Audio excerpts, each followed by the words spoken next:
আর আমি তো এরকম সাজুগুজু নিয়ে সবসময় ব্যস্ত থাকি না গো। কারণ কি জানোই তো, পেটের দায় হচ্ছে বড় দায়। পেটটা আগে চালিয়ে তারপর হলো অন্য কিছু। তাই আমাদের হয়েছে তাই, গরিব মানুষকে আগে পেটটা চালাও, তারপরে অন্য কাজ নিয়ে ব্যস্ত থাকো। তাই আগে পেট চালানো, তারপরে সব।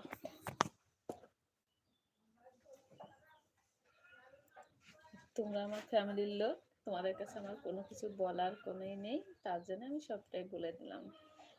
খুব সহজ সরল ভাষায় কিন্তু আমি বলে দিয়েছি। আমি জানি যে তোমাদের কাছে বলায় আমার কোনো যায় আসে না, কারণ তোমরা আমার ফ্যামিলির মানে পরিবারের একজন, এই জন্য আমি সব কথাই। আর যে আমার এই পরিবেশ দেখে আমার ফ্যামিলিতে আসবে, সে তো আসবেই। আর হয়তো আমি গরিব বলে হয়তো যে না আসবে, লাইক কমেন্ট না করবে, তাহলে তো আর কোনো কথা মানে জোর নেই। তাই আমি তার জন্য আমার ফ্যামিলির মানে পরিবারের যেরকম একটা মানুষ সবই জানে, ঠিক তোমরাও কিন্তু সেই আমার পরিবার।